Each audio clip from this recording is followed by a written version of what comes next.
Agarang kumilos ang lokal na pamahalaan ng Cebu para tugunan ang mga residenteng labis na naapektuhan ng lindol kagabi. Kabilang narito ang mabilis na search and rescue operations at pagpapaabot ng serbisyong medikal. Ang detalye ihahatid ni Zai Chua.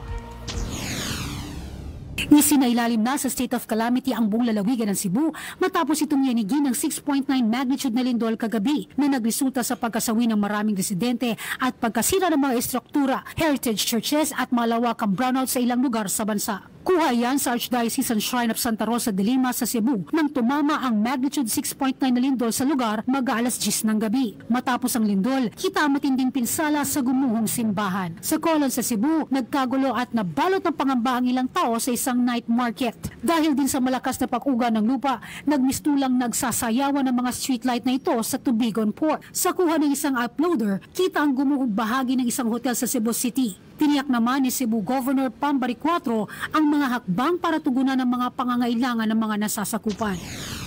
We have already coordinated with the NOW DRRM to check if the roads are passable. And the DOH also is on their way.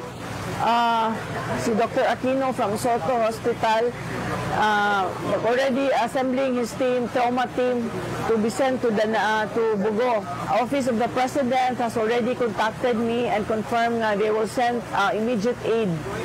I have also instructed that relief goods and medicine should be immediately sent to Danao for now and then proceed to Bugo if the roads are passable. Kalma lang ta and know nga ang inyong provincial government is doing its best, nga help is coming. Sa isang panayam naman sa alauna sa balita, ipinaliwanag ng Philippine Institute of Volcanology and Seismology ang nature ng naitalang pagyanig. As of 12:14 ngayong hapon, umaabot na sa 69 ang namatay habang 186 naman ang sugatan dahil sa lindol. Nagpapatuloy ang search and rescue operations sa mga apektadong lugar habang nananawagan ang mga lokal na pamahalaan ng tulong mula sa national government at mga humanitarian agencies. Inaasahan na rin ang pagdating ng karagdagang ayuda at support system mula sa National Disaster Response Unit sa mga susunod na araw. Sinuspindi naman ang pasok sa mga paaralan sa ilang lugar, kabilang ang Kalibo sa Aklan, Cebu City, Lapu-Lapu City, Mandaue City, Talisay City, Minglanilla, Liloan, Consolacion, Tapas sa Capiz, Carles sa Iloilo, Pasay City at Iloilo City.